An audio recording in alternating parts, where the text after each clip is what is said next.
Alrighty, Lumberjacks, welcome back. So I've been playing around in testing land, and my biggest complication that I've had is locking machines down to the trailers. So back before the heavier weights got hit on the trailers, you were able to lock them down by hitting L. But unfortunately, with the new heavy weights of these machines, you can't lock them down to the trailers anymore. For trying to lock them, they actually just fall and sink right to the ground through the trailers because the script or the dynamics just doesn't allow it. So I've tried so many different methods to try to make it so they stay on the trailer better. But basically everything I've tried has failed. I've tried locking plates, locking straps, locking objects. You could probably still take trees and lock them on there and it would work, but I wanted something that was a little bit easier of a solution. So what I've done, and this may not be the most beautiful thing in the world, but it's just kind of experimental at the moment. I've created this kind of like little bit of a plate here that the tires will basically roll into, and then I've made it so that this ramp on the back can actually fold closer to provide kind of a lock support for the machine so it stops wavering around. I did some testing with the skidders, and I could see that when you're going up hills and stuff, you'd brake and these guys would just roll right off the trailers, and it was a big issue. Same with a lot of the track machines wouldn't stay on. So anyway, I wanted to kind of demonstrate how this works.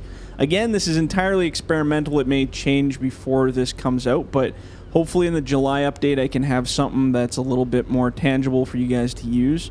So the concept here is, so we're going to hop in this guy. This is kind of a longer body, so it's a little bit more tricky, but so the idea is I want to make it as easy as possible. I want you guys to be able to just drive on, close the thing, and walk away. I don't want to have all kinds of complicated things that you do.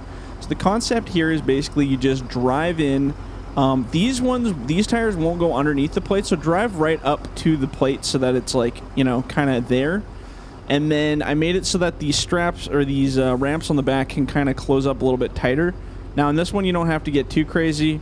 Just kind of inch it up a little bit, just so there's a little bit of pressure on there. You don't have to like really crush it. I don't recommend completely closing it. Just put a little bit so that you can see that there's pressure on it.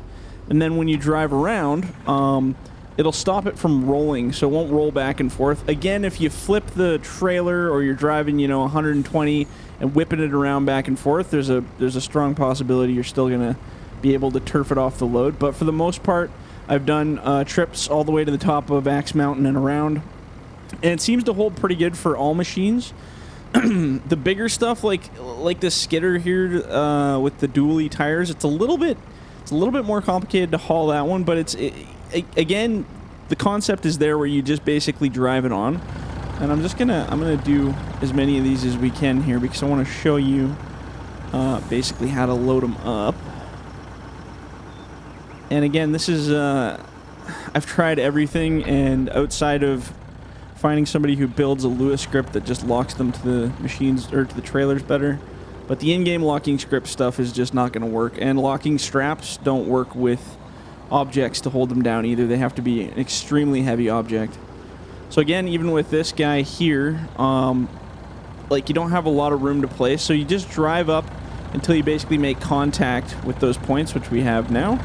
And then you just kind of close it up on the back here. Again, you don't have to put too much pressure. The suspension of the tires usually will put pressure on that back end, so it'll keep kind of some weight on there. And then you should be able to drive. The point of this was they're more like stoppers so that the machines don't roll around. Because like I said before, you'd brake and then the skidder would actually roll right off the trailer, which was really not good. So we're gonna get this guy off here. And the other thing comes down to is just speed. If you're hauling these big heavy loads out to some crazy spots, take your time, don't be too crazy or erratic. Just like real life, if you act crazy, the loads are going to go flying all over the place. So again, with the skidders, so the smaller skidders, I have put kind of a notch in the front end so you can actually drive right up there.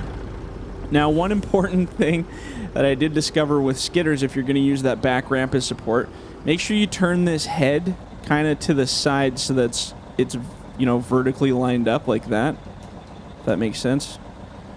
And I'll show you why if you don't. So let's go drive this up here. And again, it's kind of got a bit of a notch cut in the front.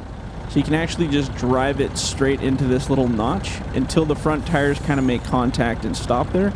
And it just kind of sits right in that notch.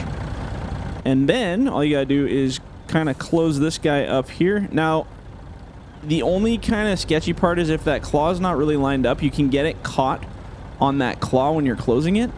So I try to push it so that it's just kind of tapped up against those tires. You don't have to crush it or do anything too wild. But now you have pressure being applied from the back end to the tires, and you have pressure being applied from the front end, so that thing can't really go anywhere. And again, I'm sure if you guys go and flip the load or something, you can make it do some crazy stuff. But I'm hoping you guys don't do that. So yeah, and they stay really sturdy now for going up whatever hills you want. It's pretty nice little haul. It's kind of like a fake locking strap concept, but they seem to settle quite nicely. So again, watch that grapple on the back, because I'll show you what happens if you don't straighten that thing. So if you have it turned too far this way, what'll happen is when you go to open it, it kind of catches between there. It's like a perfect little noose for it. And then it catches, and it wants to pull the whole the whole dealio off. So if you're using a skidder with a grapple on the back, just make sure that you don't do that, because it's bad. So one sec here. Let's try something else here. And again, all the machines are pretty well universal. Now on the Timber Pros and this new 870 that's going to be coming out, the tracks are a little bit wider, so I did make it a pretty wide spacing on the trailer for parking in there. But everything so far has fit without issue, from the longest vehicles to the shortest ones. I don't think the Laterno would fit on there, but the everything else that I've put on there has been pretty good. And anything that you need to haul out to the bush was kind of the concept. So again, with these guys, it was kind of more built for the track machines when I put this guy together. So let's go like this. And again, just drive it right on and roll it right underneath those plates. Drive it till it kind of hits the stop point there. You don't have to do anything too wild. Turn your machine off. And again, just put pressure on the back. Now there's a bit of a gap there, so I just line it up so that that edge is basically pointing towards the back end.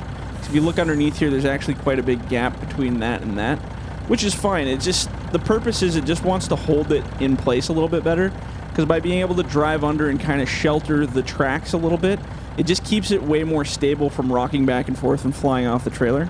So yeah, it's a different concept. Again, it's kind of experimental, but in this July update when it comes out, I'm going to try it. I'm going to release it out there and see what you guys think. I've also added a lot more suspension to the trailer and a few other doodads to make it a little bit safer for travel and less bumpy rides. So anyway, I just wanted to give you guys a little update, let you know this wild, wacky experimental thing was coming before you all get surprised by it. So alrighty guys, we'll catch you on the next one. See ya.